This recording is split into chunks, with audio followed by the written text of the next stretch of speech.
Welcome, everybody. This is our interview with Jack Miller of the Cape Independence Party.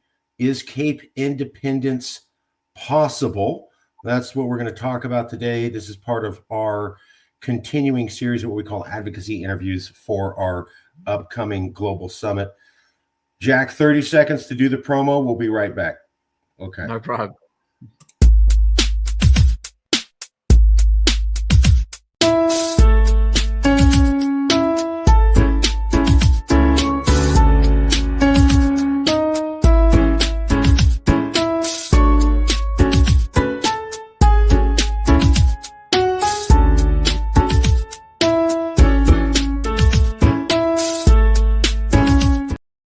Okay. We just like to show that a little bit so everybody knows what we're talking about, a global summit where we're inviting. I love that intro. I mean, it's absolutely unbelievable when you see how many places around the world are fighting for independence. And frankly, you've probably got like 1/10 of the actual numbers. So I mean, it's beautiful to see.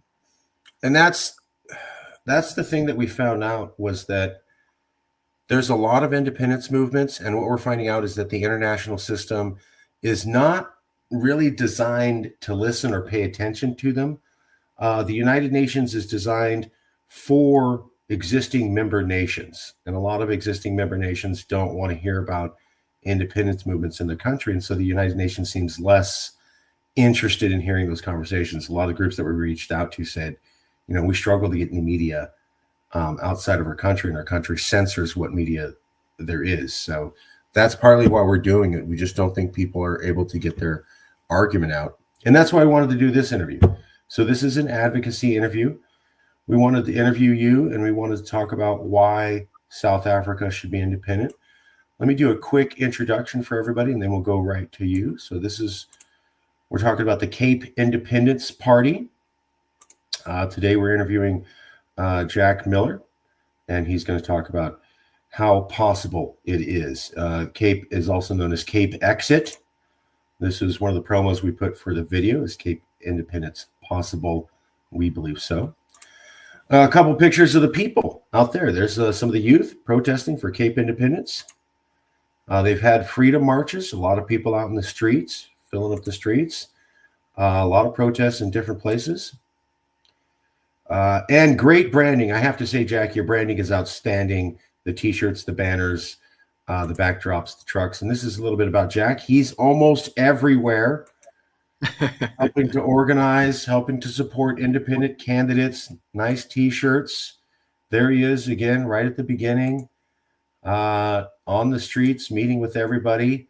This was one of my favorite ones. I love that, especially the youth all excited. He does a lot of interviews right now.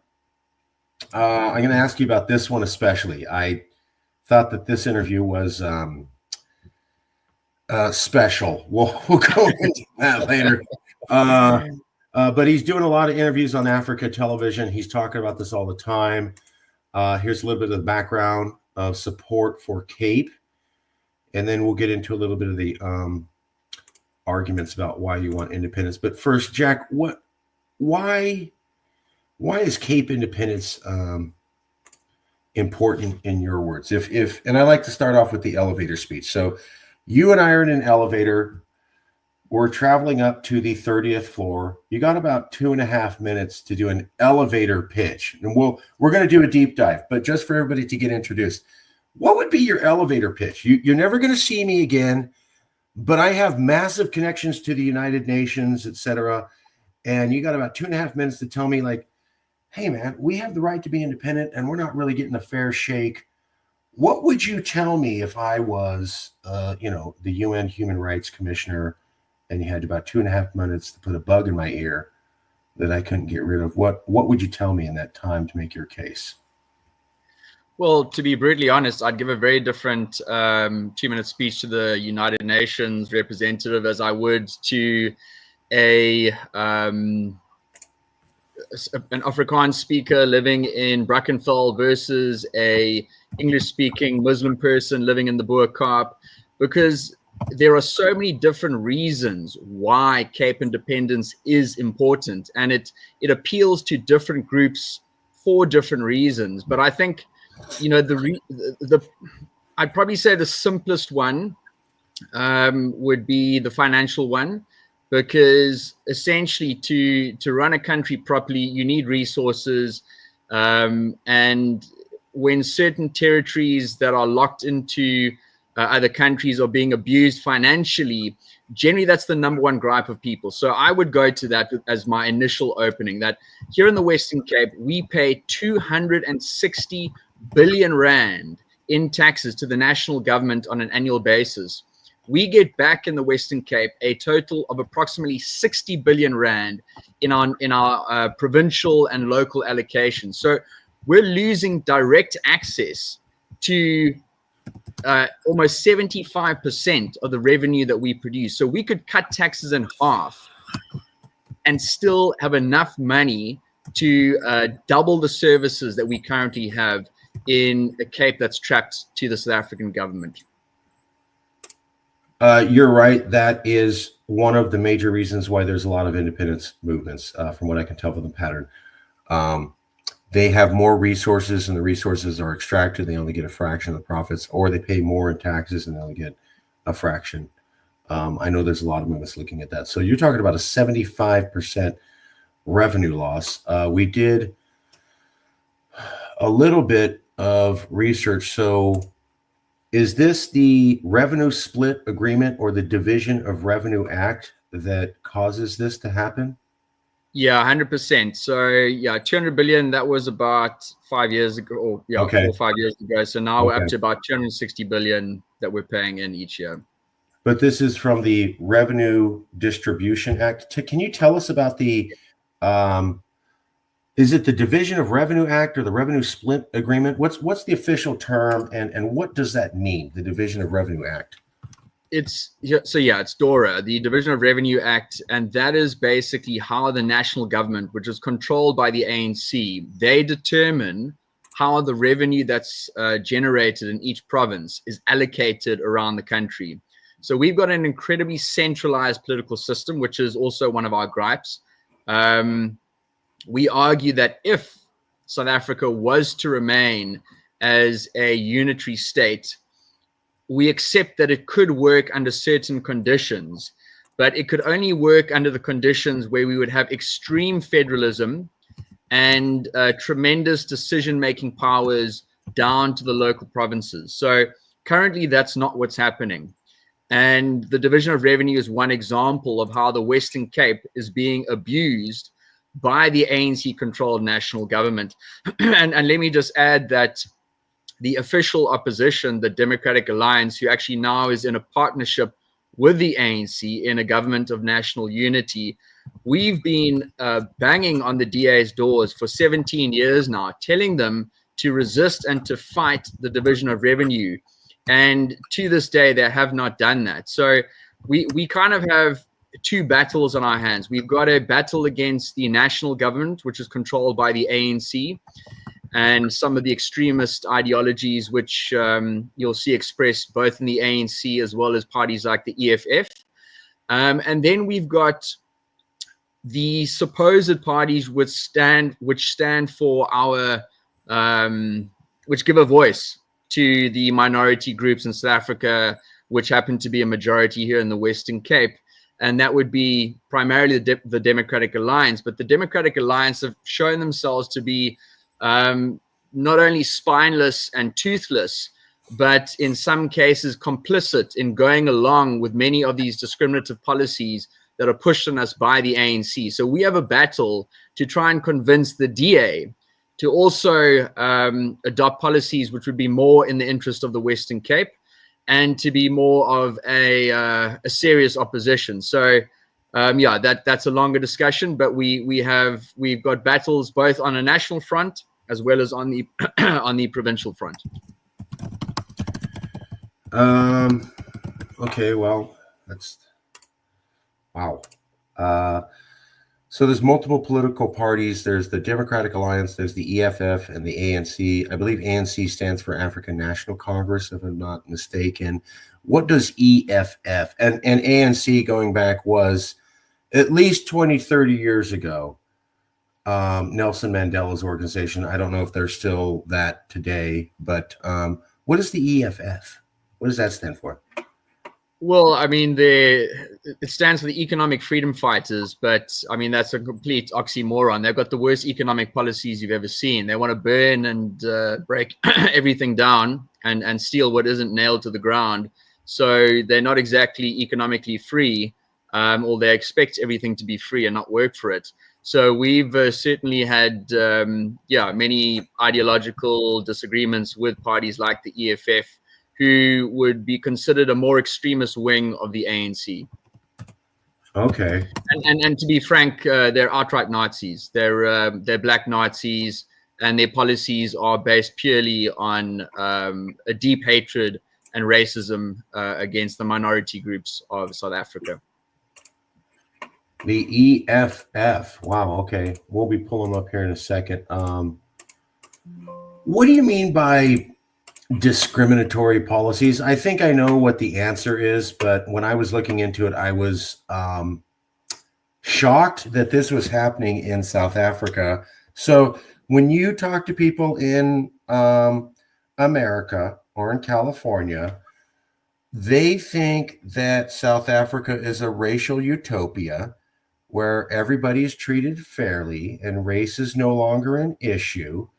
And everything works out and is kind of a rainbow perfect coalition because, well, Nelson Mandela was there and we had the revolution 30, 40 years ago. So they must work out on the total right side of humanity. And yet is there a policy that people from the Cape don't get homes, but people who move into the Cape get homes while the infrastructure around the Cape is allowed to fall apart? And you've brought this up to the Prime Minister, the head leader, and said, hey, you are actively encouraging people to move into the Cape when we have a sewage water infrastructure problem. You're not fixing it. We can't provide for our people here. You're encouraging more people in here, and then you're giving them homes, but then the Cape people who live here don't get to have a home and get to rot in the streets with horrible infrastructure.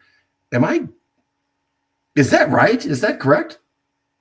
Mark, you've touched on a few different points there, and shockingly, yes, that is correct. There and there have been ANC and EFF officials over the last 20 years or so that have openly stated that their policy is to try and promote the migration of what would be traditionally ANC voters into the Western Cape. The Western Cape has never once in its history voted in favor for the ANC government. There was one occasion when the ANC did take over the province. That was when we had something called floor crossing. And obviously, because the ANC controlled the purse strings of the country, they bribed a number of DA and National Party at the time politicians to cross the floor and join the ANC. That's the one time that they won, but they've never won an election. In fact, they haven't come close to it. So let me just put that into perspective. What have we got here? So just to put that into perspective, how poorly the ruling government does in the Western Cape. In the 2019 elections, the ANC got 33% and the EFF got 2%. Collectively, they had 35%. In 2021, the ANC got 18%, the EFF got 4%, collectively 22%, and they did even worse this year. So this is a province in which they have never had control, and so there we go. Yeah, that's a great map. We have a couple others. This was another one where they were pointing out the elections, and I think what you're pointing out, if everybody watches. So if you look at this map, the Cape is the one in the bottom left. It's blue when the rest of the country is green. So the Cape really went one direction and the rest of the country seemed to went another. Yeah, and let me add some detail there. So in fact, the Northern Cape, which is the light green, it's the province directly above us, which is in blue. Okay. That's always sort of hung in the balance, and it tends to lean ANC only because of one small municipality, or one municipality in the top right-hand corner, which is much large. It's much more heavily, densely populated than the rest of the Northern Cape. So there's a very small population in the Northern Cape. But traditionally, the Northern Cape, you would find, would vote in alignment with us here in the Western Cape. It's by far majority Afrikaans speaking, with coloreds and whites, Indians, Asians, but predominantly colored and white and Afrikaans speakers as the majority in that province. So if you could draw a line pretty much from the Namibian border, from the Northern Cape borders right down through till actually halfway through the Eastern Cape as well, where you'll find that voting trends tend to be far more in the direction of anti-ANC, whereas you'll find in the other half of the Eastern Cape, they vote heavily in favor of the ANC. So this would be, let's say, a second reason besides economics, a second reason as to why the Cape should become an independent country, is because ideologically and politically, the inhabitants of this vast territory, very much in the Western Cape, but even the Northern Cape as well as parts of the Eastern Cape, vote ideologically against the national government and have voted ideologically against the national government since its beginning in 1994. So the people here don't want to be governed by the ANC, and they don't vote in favor of the ANC and never have. Just for everybody at home, I know this is not there. So colored, and Jack, this really isn't about you. Just for everybody at home, colored is an acceptable use to refer to people who are mixed race or brown skin. I understand that in America, that's a bad term. In the English-speaking world and the rest of the world, they use this. Benjamin Cumberbatch famously used this. It does not mean the same thing there as it does here. Just want to clear that up for our audiences. Sorry, Jack. I'm just colored. Yeah, I know it's not over there. I know that's not what you mean. No, absolutely right. Absolutely right. No, and we've had discussions with people from other parts of the world, and they aren't familiar with the terminologies that are used here in South Africa and the Cape. And yeah, absolutely. I mean, that's all we're saying. Everything's fine. That just to put it into perspective, that terminology is what is used in government census forms. It is a standard form of definition. Well, first of all, let me say, I wish we didn't even need to fill out these government forms. Why in the 21st century do we need to tick a box defining what race we are? But unfortunately, that is what we have to do here in South Africa. And just to add to your question, that yeah, exactly. One of those boxes happens to be Cape colored. We'll get to it, but just for everybody to know, I'm going to cover this interview with Jack. You can really see how Jack is like, can we just talk about people and the needs of people in different regions and voting patterns? And I sensed your frustration when you had to keep saying, okay, the percentage of brown-skinned people was this, as if we have to do that in this day and age. Like, what are we doing there? Sad. But just to back it up, so what Jack's pointing out is that you have cultural differences that affect election differences. And you have a region of South Africa, primarily speaking Afrikaans, and they vote differently. And that's gone on for almost ever, except for like maybe one election. And the Cape area is the definitive region that consistently votes against ANC policies, which are more socialist or quasi-communist, if you want to call it. So you have a section of the country that's consistently saying, we don't like what everybody else seems to like in the country. We don't want those policies, and you've been doing that for years. Here's another example. You can see the Cape stands out.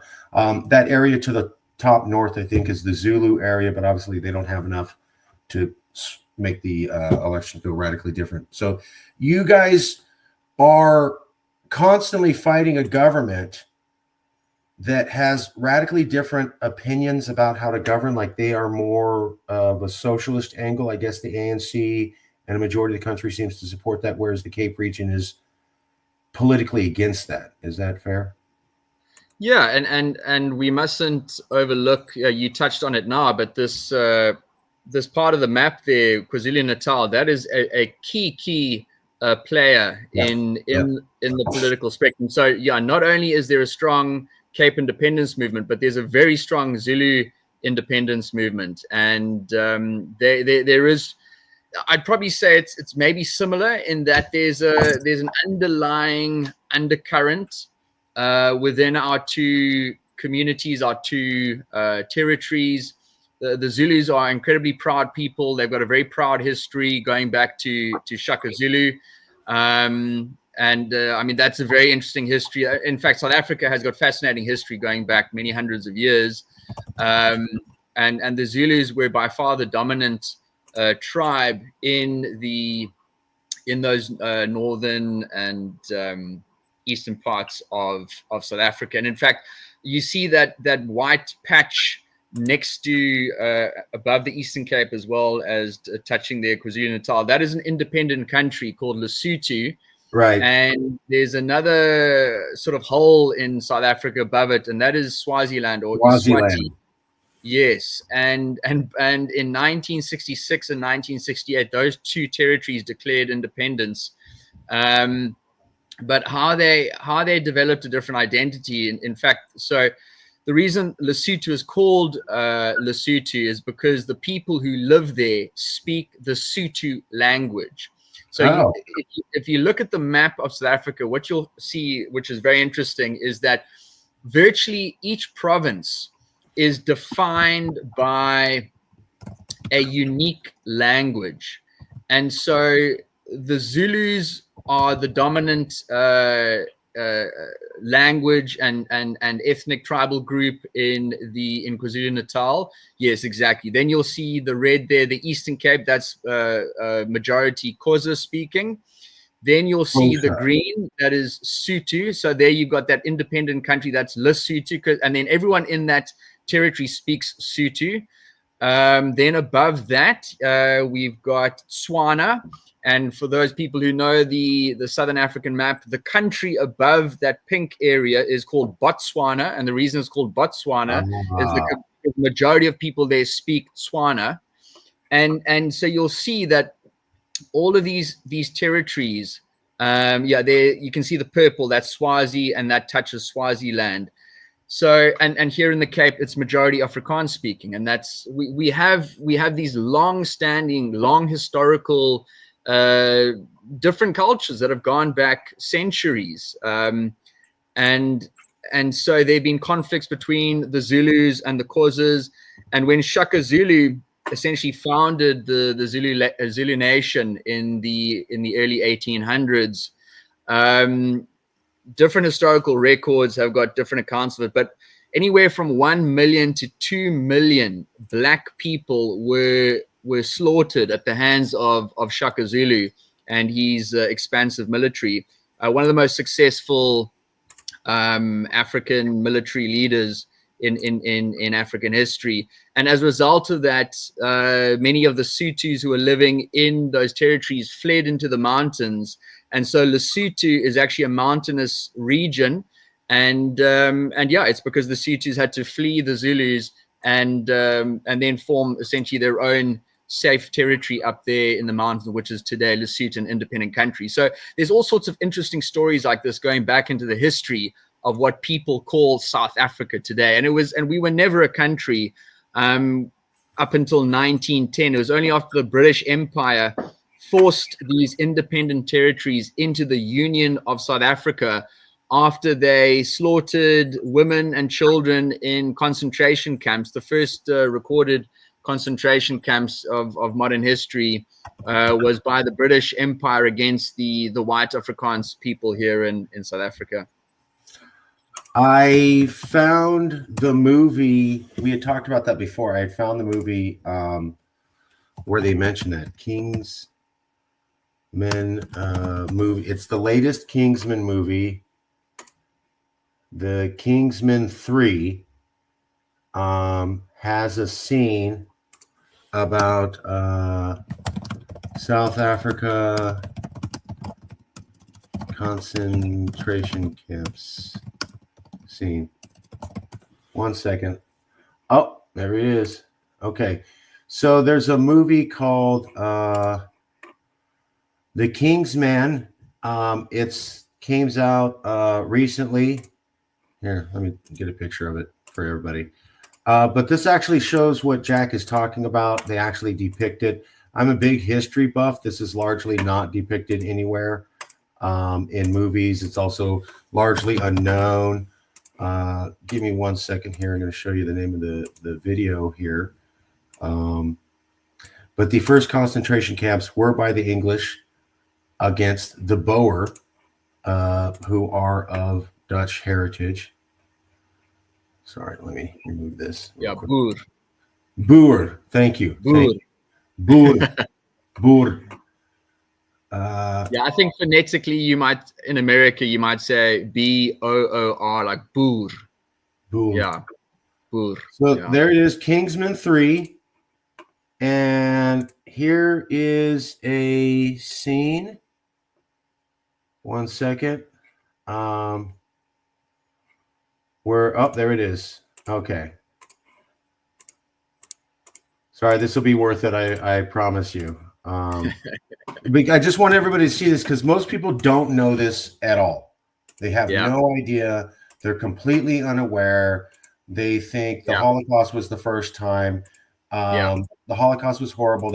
But that was not the first time. This was invented by white people on white people, and the Boer were the first to have it used on them. There it is.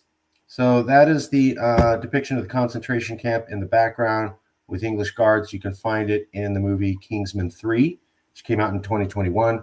And they depict the horrible, unsanitary conditions that the Boer are forced to deal with because the English can't defeat them in military battle.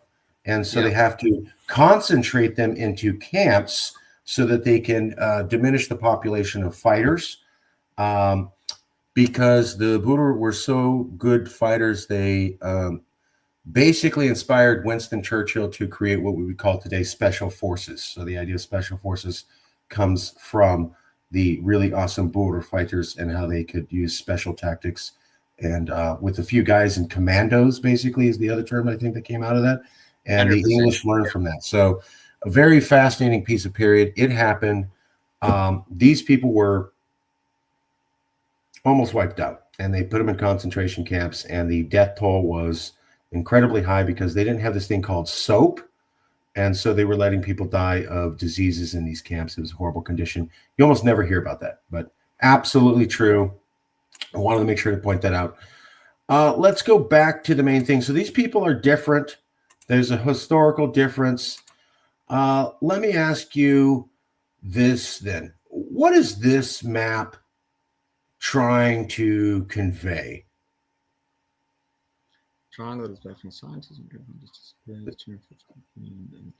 can't. 250 billion land just disappears in this triangle, roughly outside of the Cape area. I'll turn the banner off so you can see. So there's Cape, and then there's the rest of South Africa. I think what they're talking about is that a lot of money goes into the government and then it's just lost through corruption, and they can't tell exactly how it runs. Does the ANC or the ruling government of the majority of South Africa, do they run a clean shop? Is the money accounted for? Would you say that South Africa runs very efficiently and the government that's in control of most of the country does a great job managing money and taking care of everything? Or would you say something wildly different from that? No, I mean, I wouldn't even need to answer that question. It's laughable. In fact, it's become such an acceptable understanding of the way that the ANC has governed South Africa for the last 30 years. They don't even deny it. No one denies it. It's an accepted fact. It's almost like part of doing business in South Africa. You will just know that there will be a certain amount that will just disappear into a black hole. So yeah, and this is I forget where we rank on the international standards for countries that are rife with corruption, but we're certainly one of the worst. And huge amounts of our tax revenue just disappears, just absolutely disappears. And when you when you look into it. But to be fair to the ANC, to be fair to the ANC, I have a problem with centralized governments all around the world. So here it's very bad. I mean, we're one of the worst. Where you'll find there are tenders where people are paying R1 million for like a toilet seat. Something absurd like that. But I know this issue also happens in the European Union, and I know it's also happens in America, where you have too much power centralized into the hands of a government. You lose accountability. And so we don't just want the Cape to be an independent country. We want it to be an independent country based on the right political and economic principles. And there's no point making the Cape an independent country if we're simply going to have the same types of political system, which has brought South Africa to where we are now. Just by being a smaller political unit, there would be better accountability. So Cape independence will inevitably be better than it is now trapped in South Africa. But we also would want to see the Cape governed by a system of direct democracy, not representative democracy, where individual communities have got a far greater say in the policies that they live under and how their taxes are spent, etc. So the two models that we look up to is the Swiss canton system, and then the economic freedoms of places like Singapore and Hong Kong. So it's corruption. Corruption is almost something that is a natural byproduct of a centralized political system, and we see it heavily here in South Africa, but it's a problem in many parts of the world. We're about to pull up the corruption level index ranking for South Africa. Give me 1 second here. I do need to back up some of what you're saying now. When we talk to people here, they remember Mandela. They remember Mandela's struggle. And Mandela was a great man, and he did great things. But as I understand, and you tell me if you have got this wrong, but the news seems to be saying, hey, yeah, Mandela was awesome. Things have changed. This party is not what you think it is. They have descended. Mandela's once revered ANC lost its way with infighting and scandals. That's not the only one. The failing ANC is rejected by over half of South Africa. The country now faces its biggest test since the end of apartheid. How fair is the ANC? Do they run a fair shop? Is the revenue distributed correctly, or is nothing like that happening in your opinion? No, the revenue is not distributed correctly or efficiently. But, the ANC is slightly better than the EFF. In that they're incredible opportunists. So in that we certainly see rampant corruption, but their policies are terrible and incredibly racist, so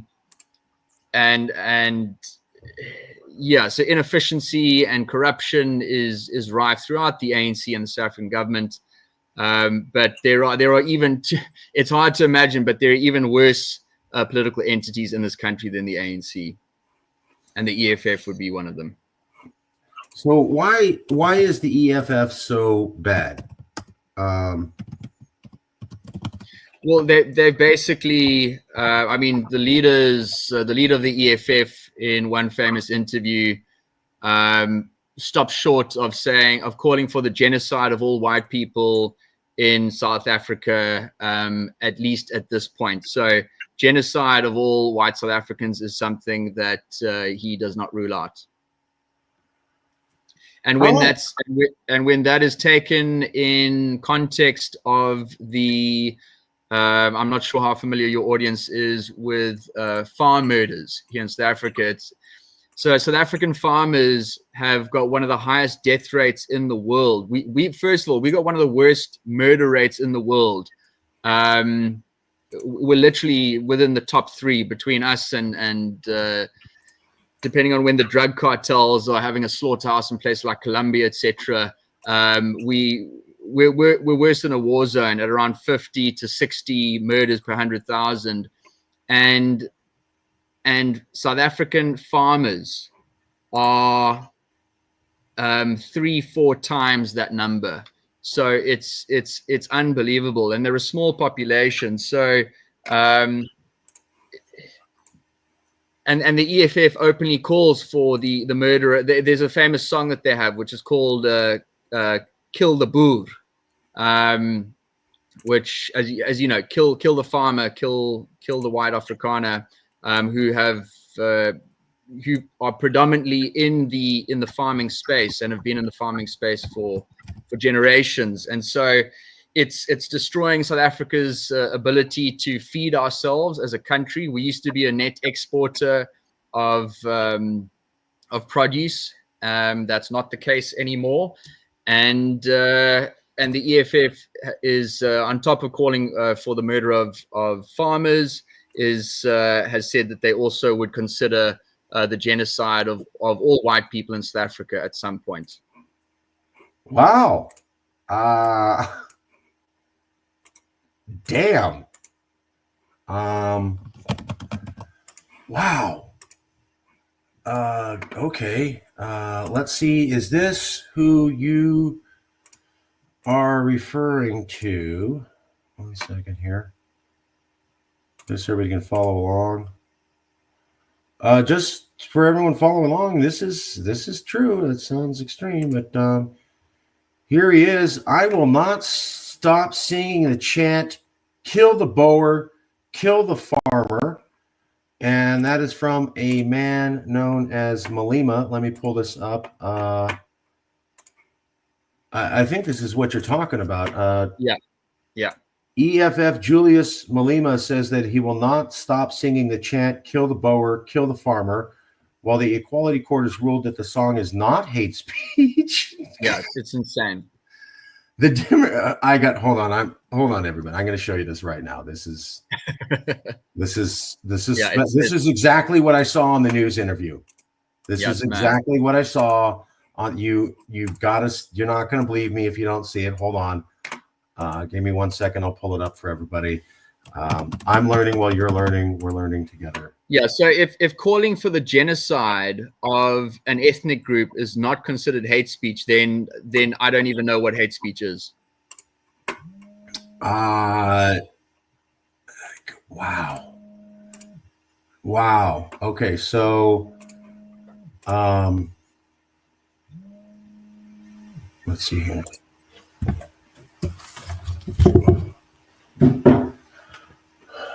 EFF leader Julius Malema says he will not stop singing the chant, "Kill the Boer, kill the farmer," while the Equality Court has ruled that this song is not hate speech.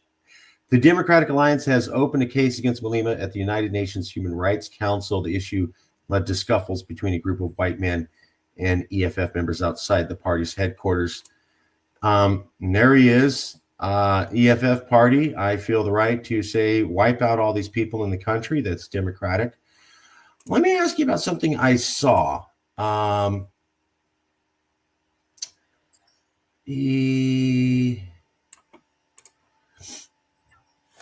So I saw someone say in one of these interviews that services are distributed based upon race. And so you have elected officials encouraging people to go into the Cape. Like we talked about, the Cape has water and sewage issues. And yet, if you come from another part of South Africa, when you come to the Cape, you get a free house. But if you're original Cape resident, you don't get a house. So people come into your area and they get free housing. But if you're struggling to survive, you get nothing and you continue to just live on the streets, according to the government. Is something like that? Yeah, it's absolutely insane. So a few years ago, there was a ANC politician by the name of Jimmy Manyi, who was pushing one of the ANC's policies called Employment Equity Act. And what he said is that there were too many white and colored people living in the Western Cape. And so what happened is he said that Black South Africans need to migrate into the Western Cape in order to balance out the demographics. And so part of the ANC's policies of BEE, Black Economic Empowerment, and EEA, the Employment Equity Act, they say that all aspects of the economy need to be structured upon racial lines, and those racial lines need to be reflective of South Africa as a whole. So South Africa as a whole has approximately an 80% black population, 80% plus, whereas approximately only 20% of the whole of South Africa is white or colored or Indian or Asian. Whereas those numbers are virtually the opposite here in the Western Cape. Here in the Western Cape, it's about 70% colored and white and Indian and Asian, and about 30% black. So, and 70% of the Cape speaks Afrikaans as a first language.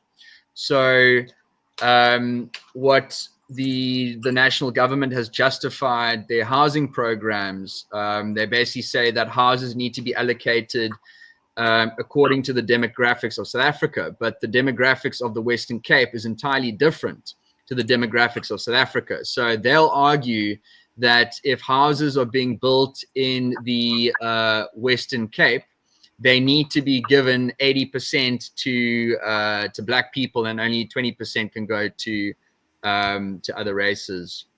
And so the worst affected by this is the Cape colored population, who forms the vast majority of the Cape. They're approximately 50% of the population. And they are in fact, a term that we've often heard in the colored community is that onder apartheid ons was tweede klas burgers en nou is ons derde klas burgers. What they basically were saying is that under apartheid we were second class citizens, and now under the ANC we're third class citizens. Wow. So yeah, this is absolutely true, and it's shocking, and it's heartbreaking, because the colored population is the backbone of the Cape, and the vast majority, and yeah, the ANC's policies discriminates against them and the majority people in the Cape. So just again to show everybody, so give me 1 second here. What you're seeing on the screen right now, let me check. This is the ANC's gaslighting Black Africans with the Employment Equity Act. Just to be pointed out, what he's saying is true. President Cyril Ramaphosa signed the Employment Equity Act into law, which imposes racial quotas on employers of more than 50 people. Much of the focus has been on the detrimental impact on social cohesion in our already racially divided society. And then this says that the Racial Equity Act is awesome. It's here to identify underrepresented groups and make sure that everybody's treated in a non-discriminatory manner. This is just looking it up on Wikipedia, but it sounds like, Jack, that what you're saying is this definition might not be 100% accurate.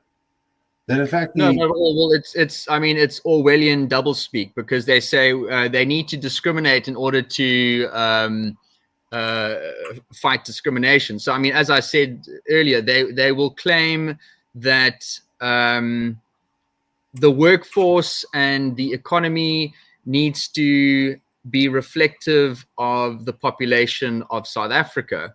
And as I said before, it's here in the Cape where you've got 70% of the population that belongs to an ethnic group that is discriminated against by Black Economic Empowerment.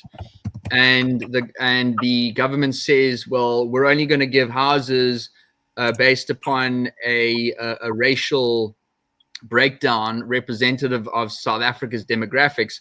You're discriminating against 70% of the Cape when you do that. But they'll claim it's justified because they'll say, oh, all we're trying to do is make the economy and deliver services to people according to the demographics that is reflective of South Africa as a whole. As a whole, which is wildly out of tune with Cape South Africa. And that's what I wanted to ask you about. So when they refer to colored people, this is what they're talking about, is you kind of have a mixed rainbow of people. Very dark, very light. We are the true rainbow nation. Here the Cape is the true rainbow nation. We are the most ethnically diverse province, not just in South Africa, but in most of the world. And we've always been more liberal. We've always been more open. I mean, just the fact that the vast majority of the Cape belongs to the mixed race population is testament to many hundreds of years of the different communities here living together, intermarrying, and the Afrikaans language, in fact, is a merging of these different cultures. There are all sorts of words in the Afrikaans language which are an amalgamation that come from Indonesian and Malaysian and obviously Dutch and English, and so these words have all been merged together to form this language, Afrikaans, which is unique to the Cape. Well,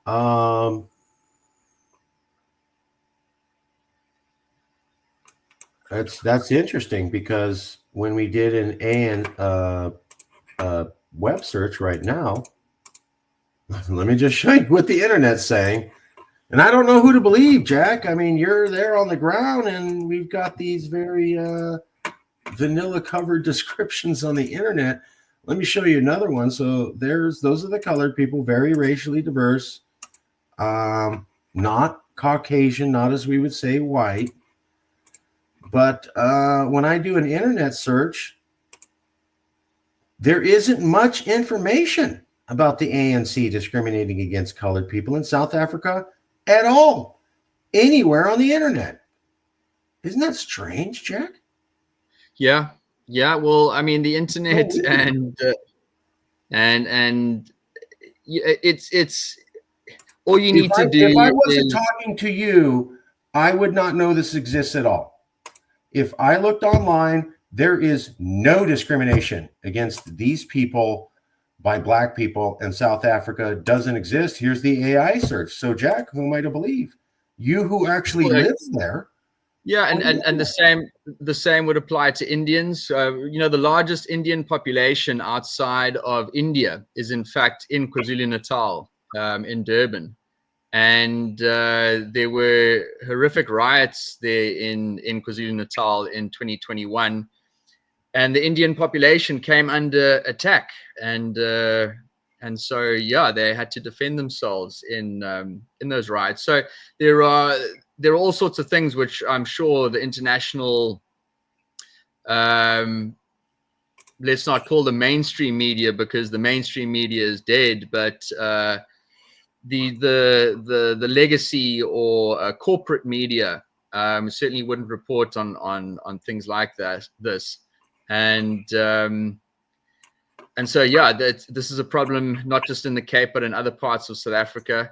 And let me add another dynamic to this. I'm not too sure if your audience is familiar with something called xenophobia, but this is a euphemistic term that the corporate media here in South Africa, and I think in other parts of the world, we're reporting on. So what is xenophobia? Xenophobia is basically when South African, it's Black tribes in South Africa that have taken it upon themselves to round up as many Blacks from other parts of Africa. So neighboring countries like Zimbabwe or Angola or Malawi or Cameroon, etc., who have migrated down to South Africa and have been competing against local South Africans in the workplace. And what we saw is mass murder of a number of these foreign Black nationals by the local South African Black population, and they called this xenophobia. So there are all sorts of horrific things which have been happening in South Africa, which I don't imagine has been reported much in America or in other corporate media outlets. Yeah, no. It's, so this is what gets me is I type this in online. There isn't much information of colored people being discriminated against. And I also looked for racism against Indian people. And the internet was like, well, we can't really find much about that. Do you mean Indian people were discriminated against during the apartheid period? And I'm like, no, I'm looking for Indian discrimination now. Not Yeah, much on exactly. it. But then you find this article. EFF has threatened to insult people of Indian descent without consequence. And the ANC has done nothing about it. This is online, and yet here's the summary on the internet. Doesn't exist, and yet here they are admitting it exists.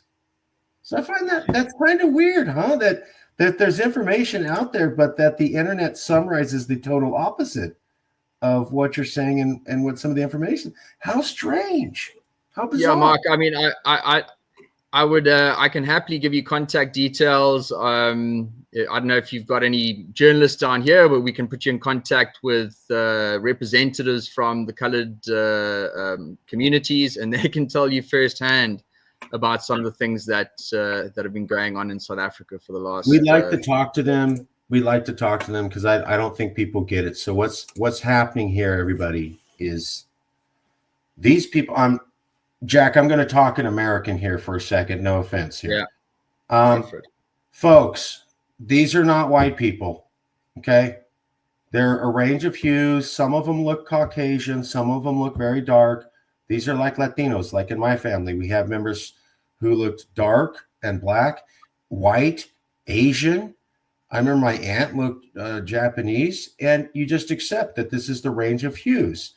That's beautiful. This is the image that we are constantly pushing for in California and in America. You really can't tell who's white or black. We're all kind of roughly a shade, and you're sort of related to someone. Like I have a cousin who looks straight up African American. He's my cousin. That just happens. But what's happening in South Africa, correct me if I'm wrong, they don't like this. A majority of South Africa is unmixed African. So they have a very dark black skin, which is great and awesome. But what's not awesome is that they're discriminating against these people, saying, well, you're not really like us. You're kind of a half-breed mixed group. You've been mixed with the whites for so long. You're not really us. And so we, more dark-skinned people, feel it's okay to discriminate against you, more mixed-skinned people. And that's what's going on. And you don't hear about that here. What you hear about is, maybe some white people who oppressed the black people are finally having to deal with the tables being turned. We can discuss that. You never hear that mixed race, brown skinned people are being discriminated against by darker skinned black people intentionally and with full consciousness. That's never mentioned here. Nobody has a clue that that's going on here. They also don't know that you can move into into Cape Town, and if you're from there, but you're white, you don't get a home. But if you're not from there, you do get a home. And so people can rot in the streets while someone gets a home that just be based upon race or color differences. People are not aware that it's kind of another apartheid system, sort of. They have no concept of that. So just one of the points. Yeah, and an important point to add there is the Afrikaans language. So the vast majority, if not everyone in that picture that you've got up there, would speak Afrikaans as a first language, not English, but Afrikaans.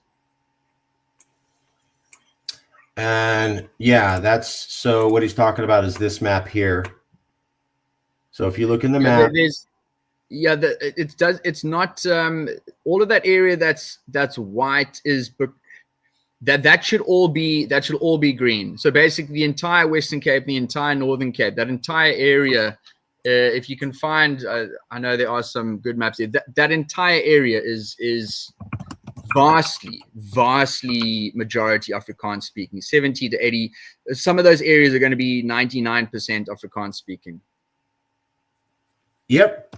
So let me just back this up because I know people haven't heard of this, and so I'm insistent on showing them because they're like, I know how people haven't heard this, so their first instinct is going to be that, that can't be true, because all they know is Nelson Mandela and he did this great stuff, and so they still think that, like, almost like, Mandela didn't die, and there's been no change from Mandela's vision to now. And I've been following this, and I know that's not true. I know things have changed.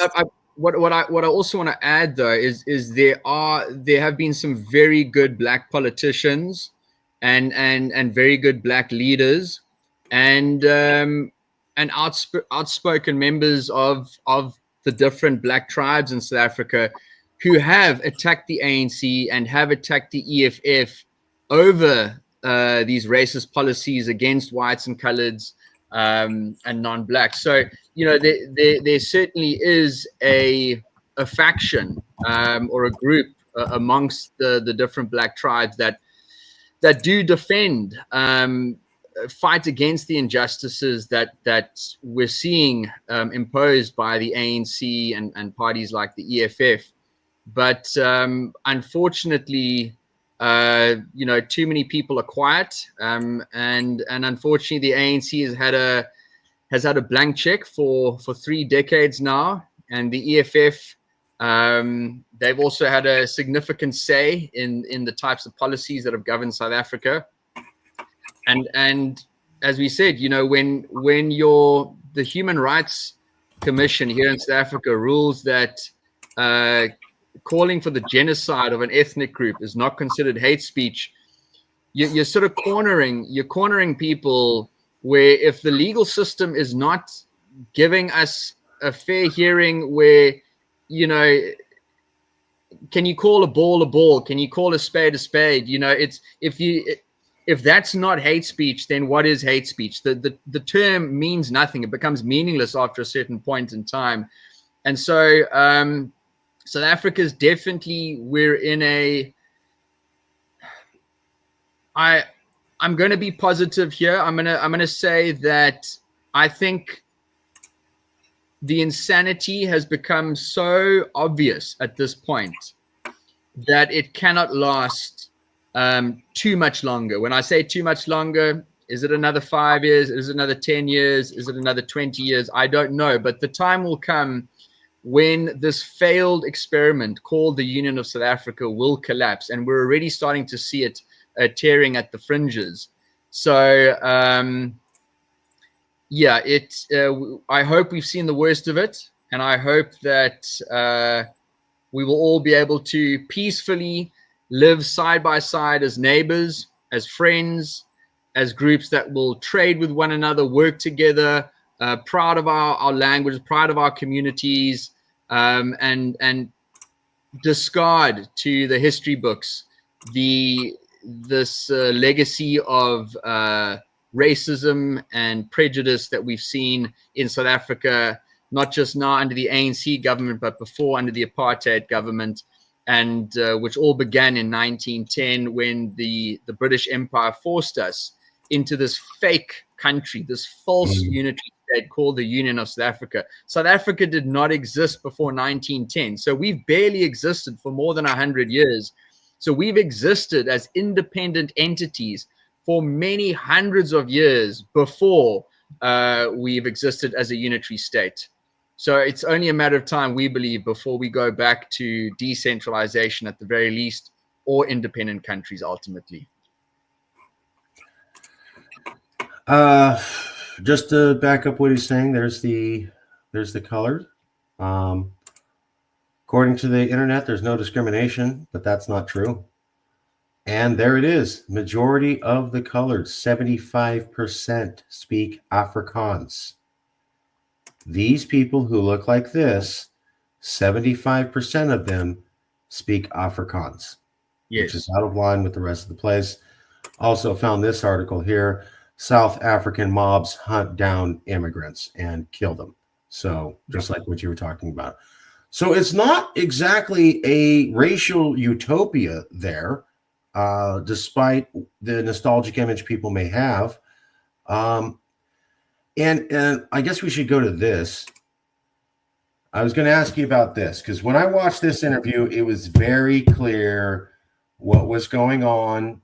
This was a hit job, just for everybody. So that's Jack. Let me remove the banner here. 1 second. Cape Party to counter EFF with their own protest outside Brackenfell High. So I'll turn to you and have you explain it, but just real quick for everybody there. The way this goes is that there's a high school, Brackenfell High School, and somehow it got into the media that a bunch of white students and white parents held a graduation ceremony. I think you called it matriculation. And they specifically said, no black students can go at all, and we ban all black students from attending. So then they bring you on TV, and there's the moderator right there in the blue-green jacket, and she's like, Jack, did you guys ban all these black people from going? You're like, no one ever did that. There was no ban. There was no ban. There was some charge for it. Some people may have chosen not to go. Everybody was invited. What grabbed me was how you had to keep saying, they're like, so it was all white people at the event. And you're like, no, there was some brown-skinned people. I don't think we should have to use that terminology now. And they go, when you say brown-skinned people, what you really mean, I'm not making this up, folks, here. I transcribed it. White students and parents discriminated against black students and turned them down from graduation. The AFF or EFF said, you said that's not true. There were a lot of mixed race brown-skinned people. The reporter says, when you say brown-skinned people, what you really mean is white people with a dark tan. That blew me away. Then you had to come back and go, no, that's not what I meant. I meant there's people of, and you kept saying, do we have to get into this demographic clutter? Do we have to go into specific shades of skin? We're supposed to be a post-racial society or trying to do that. And yet you're demanding to know the exact shades of skin and the percentage that they are and percentage they're mixed and the percentage they were that group. And you start to answer the demographics question, proving that there were mixed race people there. And then she goes, no, moving on. But I don't think you answered my question. So she cut you off, said you didn't answer the question, and then moved on. Then the guy in opposition, I'm not trying to be rude here. You were very respectful. The guy in opposition comes on and says, I don't have to listen to this buffoon. He goes right to name calling, immediately to name calling. You did nothing like that. He said that you're saying race is not an issue. You never said that. Then he said all the people of the White Cape are racist and motivated by racism. That's what he said. Then he said that you're not serious about racism and you make jokes about racism. He also said that you are a white racist yourself who's motivated by racism because it helps you personally. And then to be a fair and impartial moderator, the reporter then asked you and said, well, Jack, are you saying that racism doesn't exist? Which you never said. Then the opposition guy goes, well, you must be saying racism doesn't exist. And the reporter doubles down with going, are you saying racism doesn't exist? And you had to repeat yourself 2 or 3 times to say, I never said that. I never said that. I said there were brown-skinned people there. And you said, well, you really mean tan whites when you say brown-skinned people.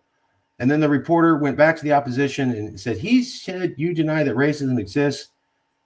And then the reporter once again goes, are you saying racism doesn't exist? They were clearly trying to get you to say that racism doesn't exist or frustrate you or make you angry so that you said something that would sound horrible and mean and nasty, and they would have you live on television. This was not fair. She was not a neutral moderator. She was in it with this guy. They tried to present it as an impartial. You can watch it. There it is, right here. If don't take my word for it, you can. Let me turn off the back. There it is, right there. Newsroom Africa, Cape Party to counter EFF with their own protest outside Brackenfell High. Type it in. Watch the whole thing. Don't take my word for it. The guy on the right does nothing but insults, name calling, slams. He says you don't have your facts right. and this is my favorite part. This is when I knew this was all hot garbage. You don't have your fact. You must have your facts wrong. But he didn't deny that it was a private event. He didn't deny that money was charged. He didn't deny that the invite was sent to all kids. He didn't deny that black-skinned kids were at the event. He just yelled at you, called you names, and said that you have your facts wrong. So for me, when I see somebody go, "You got your facts wrong," okay, what specifically did I have wrong? I said a lot of details. Well, I won't address any of that. You got it wrong. I noticed that. And to me, that normally says they're lying. If he really had his facts right, he would have contradicted you. It wasn't a private event. There was no money charged. I have a copy of the invite saying no black kids are allowed. I have a picture of people being. He didn't do any of that. He skipped over all the details you mentioned and immediately just goes, "You have your facts wrong and you're a buffoon. And you, no matter what you say, mean that racism doesn't exist." I saw you have to see 3 or 4 times. I'm not saying racism doesn't exist. I never said that. And you had the reporter and the person you're arguing against saying that. Am I wrong? Did you feel this was a completely unbiased interview and that you were treated in a fair manner and that there was no agenda when you went on the show? Oh, well, I actually enjoy interviews like that because anyone with any common sense can see the absurdity of the situation we're facing here in South Africa. It was incredibly biased. The EFF representative exposed himself for how intoxicated he as an individual as well as their organization is on race. They're absolutely asphyxiated on race. It's all that matters to them. And you can't even if you go, okay, fine, well, let's talk about race then. And you want to have a rational, logical discussion about it. And you come up with some relevant point, they will simply shut down conversation by literally like children pointing and shouting, "You're a racist, you're a racist." I mean, Yep. The examples of that in the last 30 years where it's and I'm actually glad because it had an impact on the weaker skinned people, the more spineless about 30 years ago who would fall for this rubbish, and people who weren't astute at discerning logic from rhetoric. But after 30 years of it, I'd say that close on 70, 80, maybe 90% of South Africa, regardless of what race, has heard this so many times now that you'll even have black politicians and members of the black community calling out some of this absurdity, but it just doesn't have teeth anymore. If you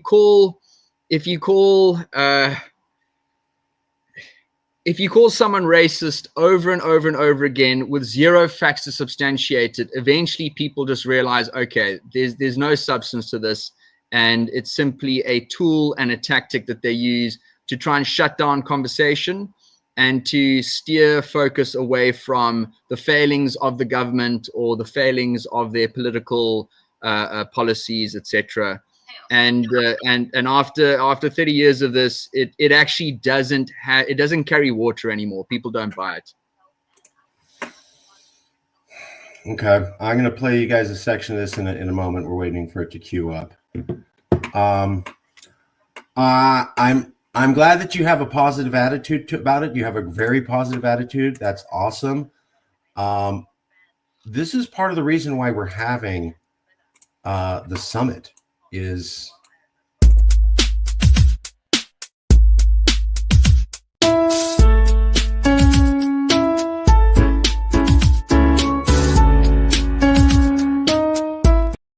part of the reason we're having that is I have heard multiple stories from people saying we can't get the truth out. So you go on the news, you're trying to get the truth out, and what it is you're racist, you're racist, you're racist, you're racist, you're racist, you're racist. When you said you're not racist, what you meant is you're racist. When you said it was mixed race people there, what you meant was you're racist, right? So you're racist, you're racist, you're racist, you're racist. You could have said the word apples, and they would have gone, when you say apples, what you really mean is white supremacy, right? And look, folks, I'm not white. My mom's full-blood Mexican. I love Mandela. I grew up watching Mandela. What bothers me is that this is not what I was sold was Mandela's vision. Whether it was or isn't, I understand there's some controversy about maybe what he said or not, but this is not what we were sold that Mandela wants. When you watch the Mandela movies in the West, this is not what he's talking about. He's not going, I picture a society of more discrimination and reversed racism. He's saying we got to drop the whole thing. We can't. I remember there's a scene where he's arguing with his wife. He's going, we can't hate the whites.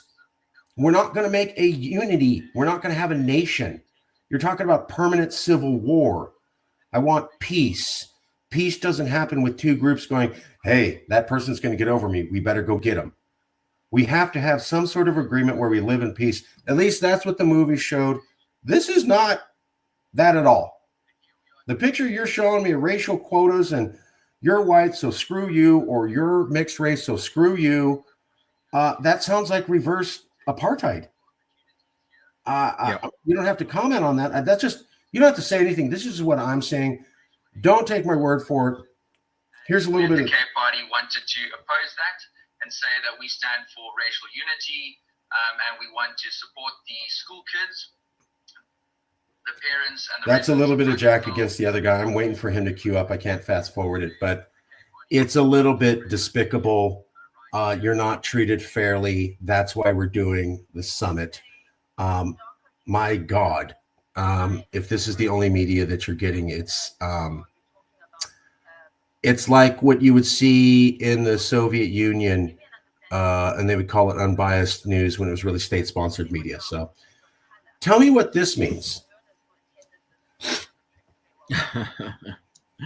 What is this show? Well, I mean, that's the Western Cape, obviously. And I didn't make this up. I found this when I was doing research. And this was I'm not sure if your group made this, but someone made this up as an argument on why to free. Yeah, no, this is one of the civic organizations pushing for Cape independence, the Cape Independence Advocacy Group.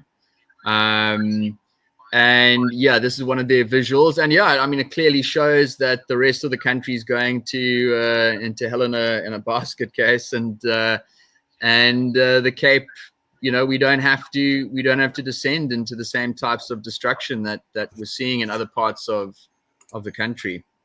So the government's not being run well, and I think what we're looking at is this picture here, which was largely a joke, saying that there's so much corruption that revenues just goes into a black hole.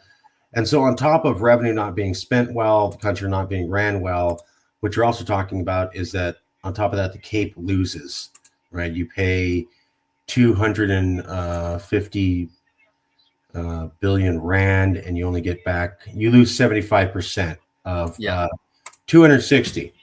So, hey, folks, the country doesn't run well. It's corrupt as hell. Everything's falling apart. They waste money. And then on top of wasting money, they cut money out from our region. So I was looking at this, the Handbook for Independence. I recommend that to everybody. Oh, here we go. And pretend as if race is not a problem in this country. Hence, we're saying as the EFF, we're not going to allow any racist here to think that they will undermine the dignity of black people. What happened at Brackenfell High cannot be condoned. Black people were... That's just a little bit of an excerpt of the guy on the right. I'm not going to play it all. You can watch, but it's a lot of name calling. It's a lot of accusations. There's not a whole lot of information. There's not a whole lot of responding to what Jack actually said. It's just a lot of name calling. To me, it screamed hit job. I've seen many of them. I've seen many of them. I've been in this game for a while. It screamed hit job. Good for you for having a positive attitude about it. Okay, a few other questions. What does this say? Why is this an important message? Let me pull off some of these banners here. Sorry. Yeah, that's basically the principle of decentralization. You know, we've said before that even if the Cape becomes independent, we intend to have very good and friendly working relationships with our neighbors.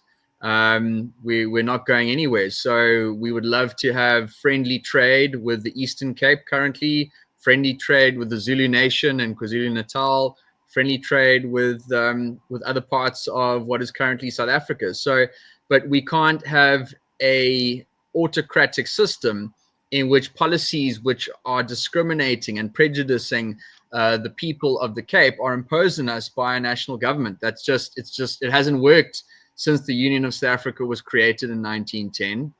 It didn't work under the British Empire. It didn't work under the apartheid government.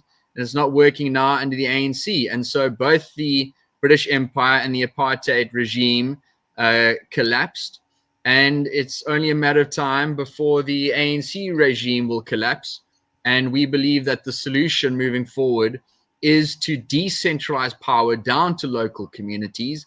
Let's let the Zulu people determine the best future for the Zulu people themselves. Let the causes of the Eastern Cape determine the best future for the Eastern Cape. Let us here in the Cape determine policies that are best suited for us and our people. What about this graphic here? I think we've covered this. What is this saying? Resource management is failing under the GNU, and Independent Cape would allocate its taxes, natural resource, and economic gains toward building a better region. Yeah, once again, it goes back, I'd say, to the division of revenue, where we're losing access to so much of the revenue that we produce here, that if we were independent, we would be able to allocate those. First of all, there'd be less corruption, so there'd be less of the revenue disappearing into a black hole where it's never found again and spent on. Yeah, exactly. And so on top of greater accountability, we would also have greater control over how those taxes are spent, which means better roads, better energy infrastructure. I'm not sure how well your audience is aware of something called load shedding, which is a euphemism for rolling blackouts. We've had rolling blackouts in South Africa for the last 15, 20 years, where just the electricity disappears for hours on end, and it's destroyed the middle classes, it's destroyed businesses, and it's been incredibly difficult for people to try and make a living when you don't have reliable energy production. So all of these things we'd be able to solve almost overnight if the Cape became an independent country, and having control over our own taxes and our natural resources would be a central part of that. Let me show everybody that. Here we go. Here is load shedding. I just learned that term right now along with you. But apparently Jack, once again, has it correct. This is a real thing. Let me pull the banner off the bottom here so you can see that. This has gone on since 2007. I've watched some of your speeches, Jack, and I keep coming back to one where I was like, you guys said, okay, well, Mandela had this vision, but it was clear maybe 2010-ish, maybe early 2000s, it wasn't working out. And whatever you guys sold us, you weren't going to deliver on. And so we started realizing, like, okay, this bill of goods you sold us, this pot of gold at the end of the rainbow, it's not happening. We've been waiting patiently. We've been waiting, and okay, just give it time. Let the government develop. It's over 10, 20 years. It's not happening, folks. So this is what we get is the system can't supply electricity. It's exceptionally corrupt. The resources are based upon race, and it's okay to regionally discriminate against the entire Cape area, which includes white people and these people who are not white. So, yeah. Let me ask you another controversial question if I can. I want to ask you some of the, because we've already gotten into the meat and potatoes with that other one of them calling you a racist, and the organization is inherently racist, which is ridiculous when you look at this picture. This was another interview, And this guy said, oh, let me pull this up. Cape smacks of elitism. That's the Caucasian man on the left. Why is it that they think they're different? And why can't Cape just form a new party and vote? Why can't they try harder to use the federal system? They're giving up on South Africa. They're giving up on the federal system. And they're saying nothing can work. We have to be independent. And that's insulting to the rest of us South Africans, says this Caucasian man in the left. What response would you have for that? Does Cape smack of elitism? You guys think that you're different and therefore better? No, the irony is that this white gentleman here, he's being elitist by basically saying that the people of the Cape, he has no regard for our democratic right to vote in a referendum for Cape independence. So he's the one that's being elitist. He's the one that's being the slave driver here that thinks that we have no choice on the matter. And whether we like it or not, we need to stay chained to the sinking Titanic, which is South Africa. This is an advocacy interview, so I don't have to be completely impartial, but it did seem like someone told him, get up there and say this statement. We need somebody to get up there and say Cape is elitist and they're not for all of us. And we need it to be someone who looks Caucasian, because in our mind, everybody in the Cape is Caucasian, which is not true at all. Yeah, no, absolutely. I mean, some of our greatest opponents, we've got bad politicians, we've got bad journalists across the racial spectrum here in South Africa, and there's gentlemen like him and others that don't believe in democracy or believe in a forcing upon us a representative democracy. If they actually understood the principles of self-determination, if they looked at the clauses in the United Nations, as well as the South African Constitution, which guarantee this right, it's a basic principle, the right to self-determination. And if he truly believed in democracy, then he would have no problem in allowing the people of the Cape to determine their own future in a referendum on Cape independence. Who knows? Maybe the majority of people will say, oh, we absolutely love being governed by the ANC. We love being part of South Africa. And we want things to remain the way they are. If that's, we would be perfectly happy. Well, we wouldn't be happy, but we would accept that result. We would accept whatever the majority of the people of the Cape want.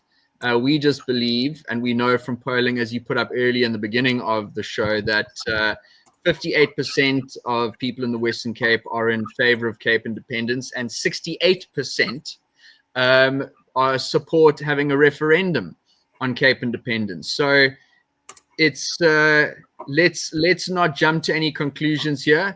If we believe in democracy, then let's give the people of the Cape their democratic right to vote in a referendum on whether they want to remain part of South Africa, or whether they want to determine their own futures as an independent country. And just to back up, Jack, here it is. The United Nations Charter guarantees everyone the right to self-determination. Since South Africa is a member of the United Nations, that means they signed on to that charter. When a country signs on to a charter of an international organization, that's effectively considered a treaty.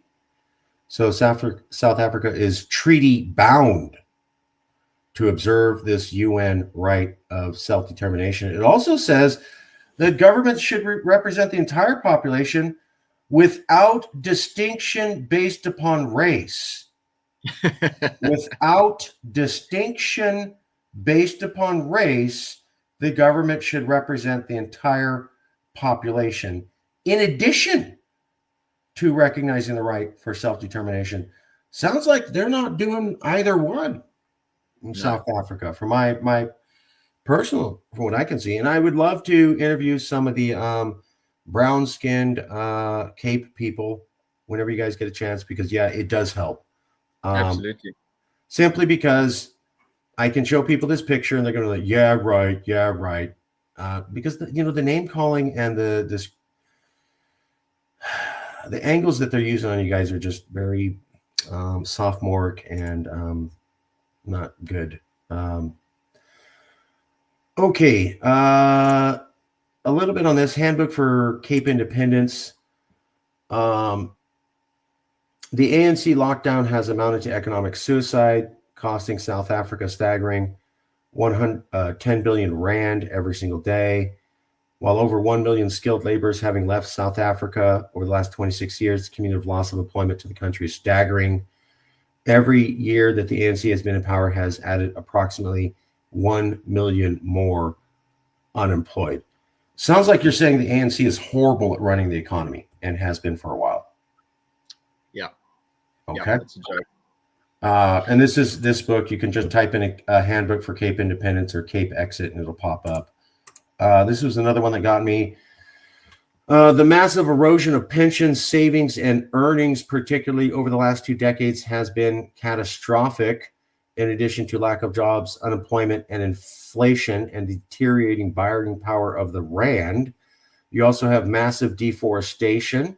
You also have the erosion of free speech, freedom of conscience, and religious freedom. CLR Commission proposes to require all religious practitioners to register and be regulated by the state. And a hate speech bill being promoted by the Ministry of Justice poses a massive threat to freedom of speech. And yet their speech against white people was not considered hate speech. So this sounds like they can't run the land, massive deforestation. They can't ensure freedom of speech. They can't ensure a stable economy. They can't ensure growth of the dollar. They can't ensure basically stability for pensions. Is anything being run well in South Africa is the question I get after reading this. I'm going to be hard pressed. I'm going to be really hard pressed. It's the parts of the economy which still function. They function in spite of the government, as opposed to anything the government might be doing. It's really so difficult for the middle classes, which, as we know, is the backbone of any economy, or should be the backbone of any economy. It's really, really difficult. Just to circle back there to load shedding.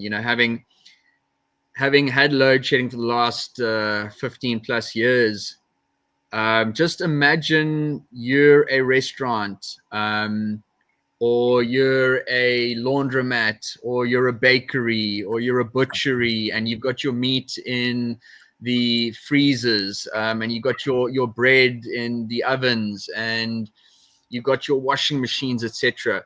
And the electricity goes out from 10 in the morning to 12, and then it goes out again from 4 o'clock until 6, and then it goes off through the night. And that's on if you're only in, let's say, stage what would that be, stage 3, stage 4 or something.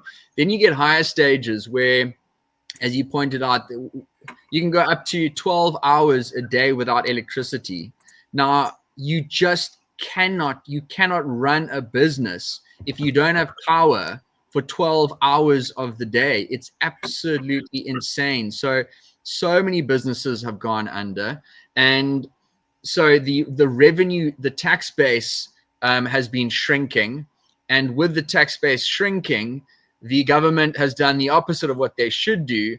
They keep on ratcheting up more and more taxes, introducing more and more taxes, which is just strangling the last productive businesses and entrepreneurs in this country. So we're seeing those people who do have talents and abilities, as soon as they've got an opportunity, many of them are emigrating out of the country, which only adds to this problem of a brain drain.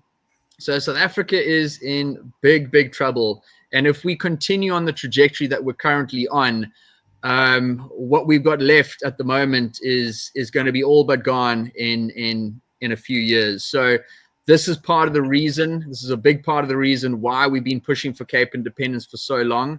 And we've got 2 seats in government. We're incredibly grateful to our supporters and voters for putting us into government. We're doing the best we can in those 2 seats.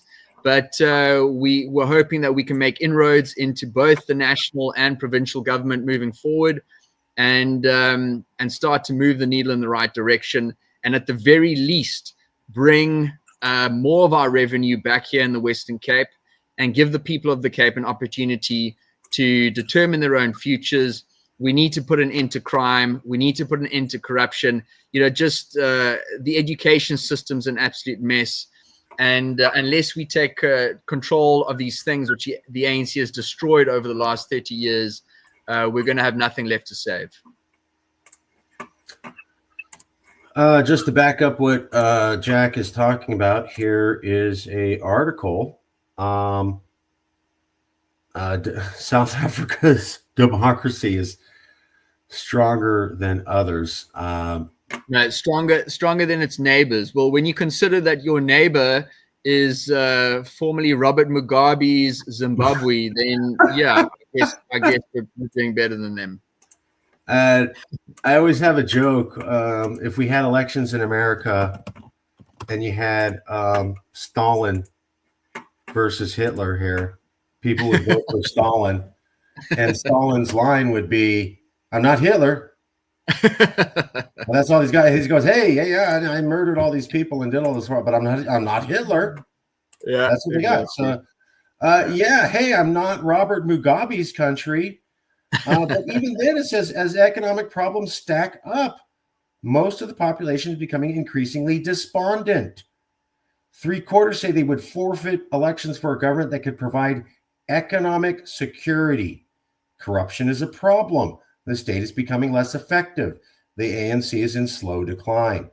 That's from The Economist. Here's another one where they were talking about how they had the first generation of people who were born after apartheid. And they were so happy. Here's the youth. They don't know apartheid, and they're going to run. 3 decades later, the promise rings hollow for millions across the Rainbow Nation, a term coined by Archbishop Desmond Tutu to describe the multiracial diversity post-apartheid South Africa. For the born-free generation, those who were born after the 1994 transition, the oldest of whom mark their 30th birthdays this year, 2024 marks a bittersweet milestone. The born-frees were supposed to be the first generation to experience true freedom and equality in a democratic South Africa. However, the reality for many of these young Africans is far from what was promised. Dreams of middle-class life in the lush suburbs of South Africa, or even of affluence, have instead been met by the nightmare of continued poverty, deteriorating services, and power blackouts on a scale unimaginable in a country once considered a beacon of hope and shining example for the rest of Africa. Those two articles are literally backing you up word for word that this cherished place that we all had the best of hopes for. This is the article that came from. This came from this, and there's The Economist. Sounds like the experiment's not working out. They can't run a government. They can't run a country. 3/4 of the people said, we'll give up on democracy if you can make sure there's jobs coming. And I remember this was famously South Africa, beacon of democracy. You know, they changed Nelson Mandela. They're changing the world. Everybody's going to see that democracy works. If you're an African country outside of South Africa and you see them say, we're going to transition to democracy, and then you see the people say, things are so horrible now after the transition to democracy, 3/4 of us are willing to give up democracy just for stability. Picturing yourself as a fellow African country outside of South Africa, would that tell you that democracy is working? Would other countries outside of South Africa look at South Africa and go, wow, look at them. They show us that democracy works and we all need to move that. Or would these countries be drawing a different conclusion? Wow, you said democracy is going to deliver everything. You're a basket case now. How do you think the African world may view that? Yeah, well, I mean, South Africa is one of the most popular destinations in Africa. We've got economic migrants that come pour through our borders looking for opportunities, because there's so few opportunities in other parts of Africa. And that is actually a big reason why we've had the xenophobic killings, where the black tribes here in South Africa have burnt alive. That's I saw it in the article. They're necklacing. It's horrific. It's a horrific way to kill someone. Yeah, you put a tire over them and you pour petrol in the tire. You set the tire on fire, and so they are setting on fire these African immigrants that are coming here from other parts of Africa to South Africa to make a living, because we are one of the few economies that has been able to sustain a middle-class population and provide a standard of living that is aspirational for anyone that wants to live a decent life and to raise a family and give their children a good education and to live in peace. All the things which any normal human being aspires for. And so, unfortunately, the ANC have destroyed the very fabric, destroyed the foundations of what was once a very prosperous country, with bad politics and all of that. But now we're in a situation where, I actually hadn't heard that number, but that's quite shocking to hear. 3/4 of South Africans, 75%, would give up their democratic rights, i.e. give up their right to vote, as long as the country could return to stability. So that really shows how poorly people view the ANC government and the South African government as a whole, and what they've done over the last 3 decades. And only justifies even further our reasons for wanting to break away, because we can't continue like this. And so, in fact, Cape Independence is not some wild abstract dream, but it's the only solution if we're going to stabilize this place we call home and build a future for generations to come. If we don't do that, it's pretty much over.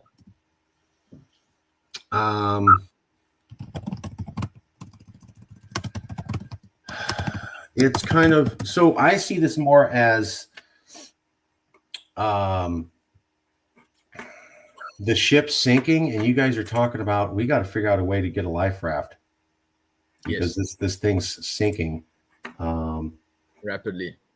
Here we go. 1 second here. And just for everyone to follow along, here's an article backing up what he was saying. Migrants burned alive in South Africa.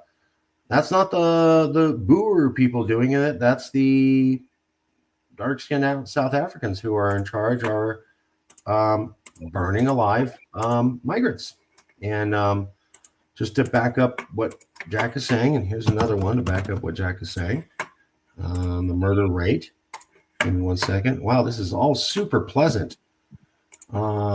Yeah, and so, it's also the terminology that the media uses. So that's not racism when a Xhosa or a Tswana burns alive a Zimbabwean or a Malawian. That's not racism. It's called xenophobia.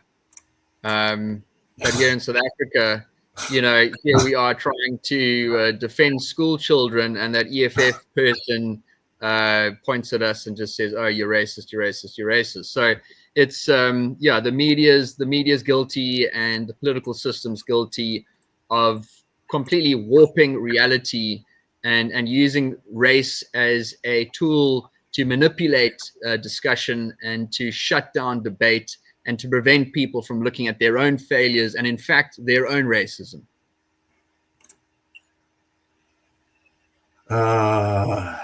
Wow. My God, I did not know that. Let me show you guys this. This is quite shocking. There's the murder rate. South Africa has one of the highest murder rates in the world, 45 murders for 100,000. It is considered extremely high, ranking among the highest globally. So the infrastructure doesn't work. Let's get this right. The country can't manage the money. The money disappears. Your region doesn't get the infrastructure funding that it needs because you vote differently, so you don't get water and sewage. People are discriminated against. There's a high murder rate. Migrants murder. So just add, yeah, you've got a murder rate of 6 in America. You've got a murder rate there of 6 per 100,000. And I'll tell you, 45 per 100,000 is actually probably on the lower end. We've been monitoring this number over the years, and there's a few statistics that the South African police, they've, for example, in 2007, they stopped recording farm murders. So you actually can't get official statistics on how many farmers are being murdered, but there are private organizations like AfriForum and others that do their best to monitor these things. So the numbers are going to be less than the actual number because the government has refused or has passed legislation changing the way that they record some of these statistics. So 45, but let's accept that it's 45. Some groups like farmers will be many times higher than that. But yeah, for your American audience, your murder rate is 6 per 100,000, and our official number is 45 per 100,000. And certain groups in our country are being murdered at rates 3 or 4 times higher than that. It's a war zone, absolute war zone here. Wow. Let me pull up and this. there's no convictions. That's the other thing. The police, they've got dockets going back years and years. You literally can get away with murder in this country because the policing system has collapsed, and there's a lot of good police that are just they are swamped, and there's nothing that they can do. They don't have the resources. There is so much corruption. There's so much incompetence. The government puts peoples in positions of power and authority in the policing system who are political appointees who don't do their jobs effectively and are there to basically make the government look good and to hide the truth of what's really going on in the country. So it's a real problem, and that's why we have one of the largest private security companies in the world. It's people have completely lost faith and trust in the South African government, and the positive sign is a lot of people are taking that responsibility into their own hands. We have no choice. Just to back up what Jack's talking about here. Here we go. 2017, South Africa higher than Somalia, Afghanistan, Syria, Yemen, Iraq. For everybody not following along, those are war zones. Very bad war zones. South Africa higher for them. Wow. And then if you wanted to know the list, here we go. Let's take a look at Cape Town. Yeah. So murders were dropping around 08, 10, but then around 2012, murders skyrocketed in the Cape Town area from 2010 to 2016, and then they grew up through 2018. So basically over the last decade, if you look at Cape Town, it's the line in red. So you can look at the national line in dark blue, that's dropping. Pretoria, blue, green is dropping. Johannesburg, blue is dropping. Durban is dropping. Cape murders going up in comparison to the rest of the country starting in 2012, over a decade ago. Murders massively rising in the Cape area. And when you look at South Africa compared to war zones, it is comparable. So what you're saying is horrifically true. Yeah, and we've got a massive mountain in the middle of our city here. So I live in Cape Town. We've got a massive mountain in the middle of the city. We're surrounded by ocean on all sides here. And so we don't have, and then we've also got mountains kind of hemming us in on the northern side there. So there's only so much space here in Cape Town, and we are the most densely populated municipality in the Western Cape. So we're approximately 70% of the entire Western Cape population here in Cape Town. And as I mentioned earlier, the government, both locally, provincially, as well as nationally, have been promoting the influx of migrants from other parts of South Africa. And the result of that is you've got people living in atrocious conditions, competing for limited resources. And what do you see there? You've got that red line there. So we're looking at about a murder rate of 70 per 100,000.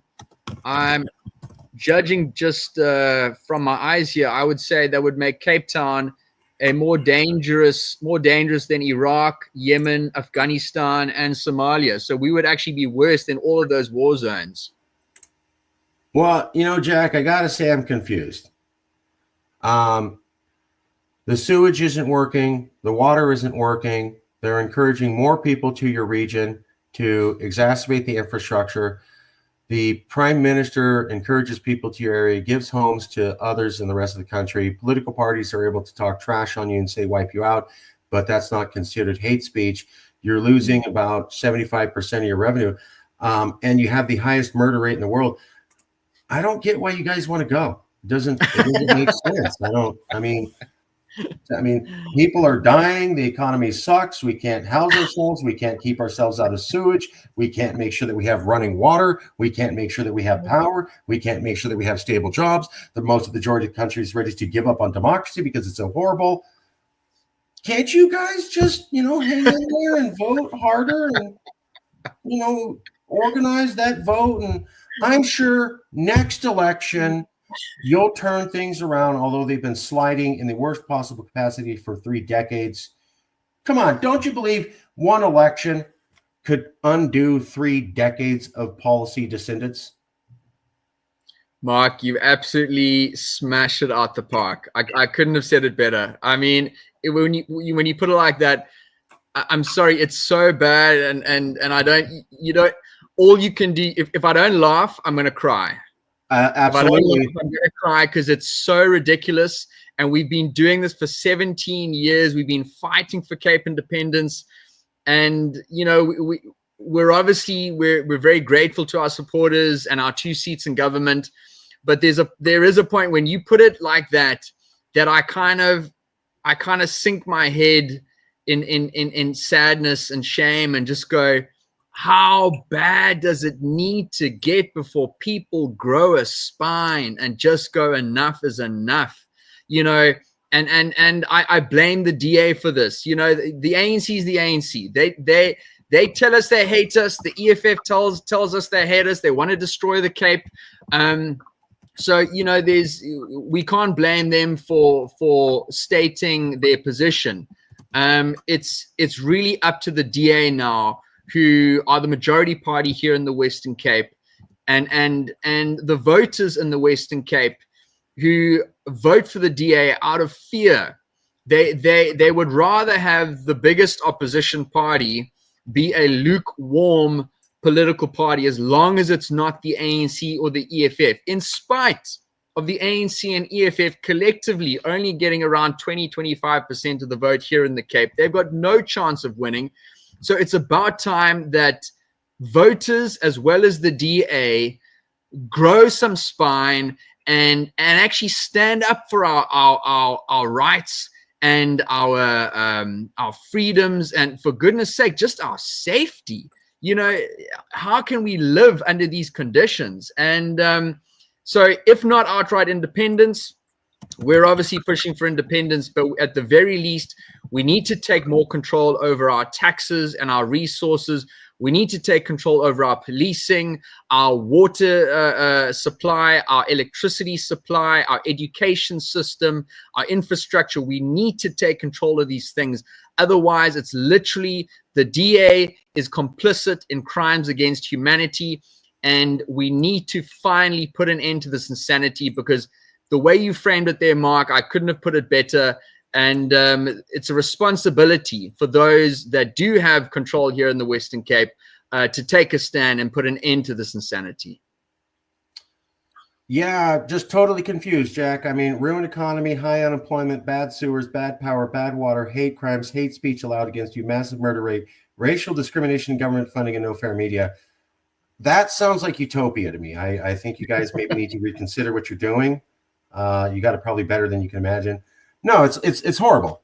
It's horrible. And for everybody in the West, this is not what we were sold Mandela was going to do. This is not at all the picture that he was selling. I watched the movies and whatever.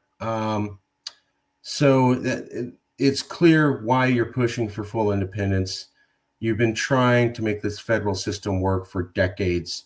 It clearly isn't working. You clearly don't have fair partners at the federal level. I mean, when the federal government likes to say, okay, we're responsible for the whole country, but we don't like you over there.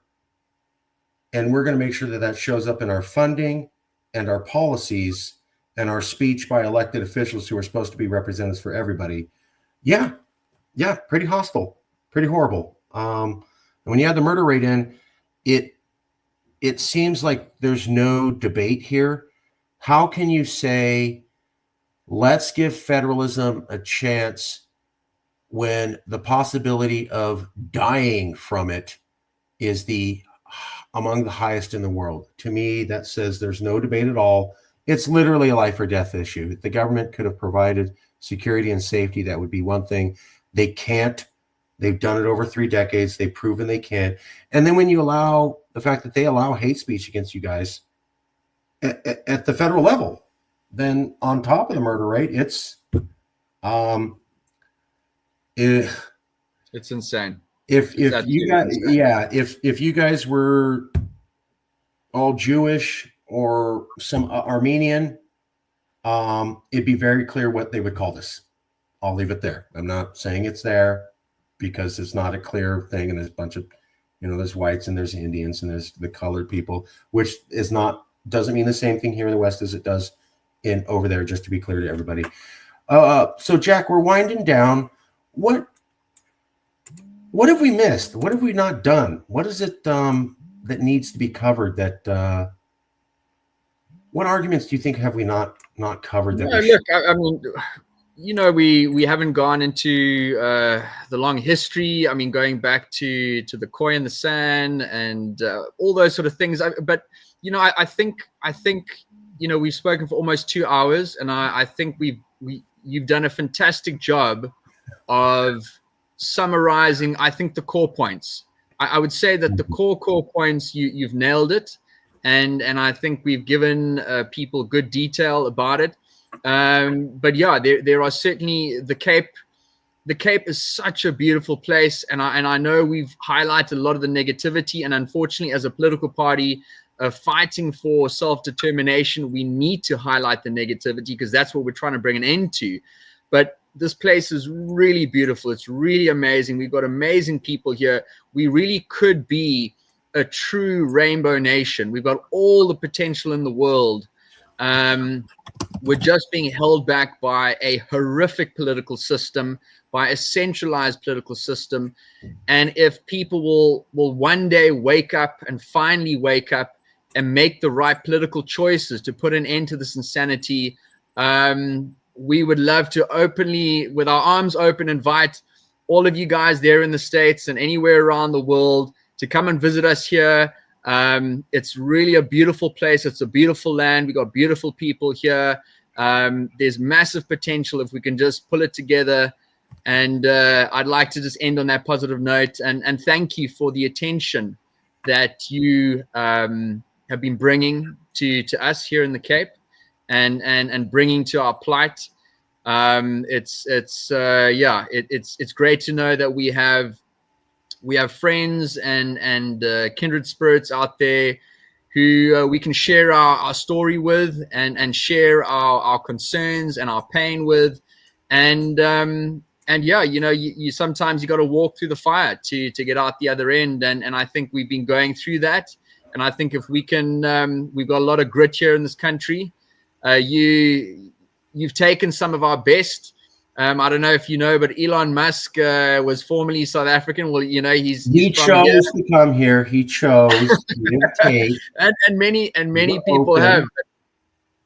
We've lost some of our best minds, our best entrepreneurs, people that just their talents were just wasted here in this country. but there's no reason why we can't get back to being an absolute shining beacon to the world.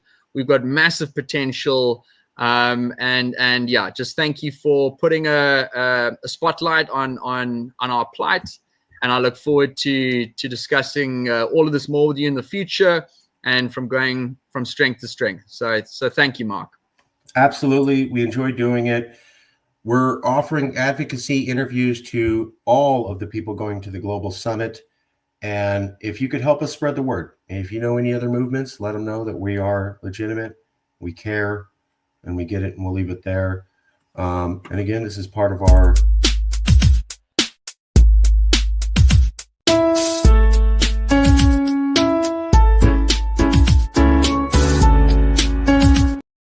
We'll leave it there, Jack. Thanks for coming out. I want to say thank you. I'll send you a copy of the video soon. And thank you for coming out. And I really appreciate your time. Thank you so much, Mark. And all the best to your viewers and listeners, and all the best with Calexit and Texit and the rest of your movements. All the best with Cape Exit. All right. We'll talk to you guys soon.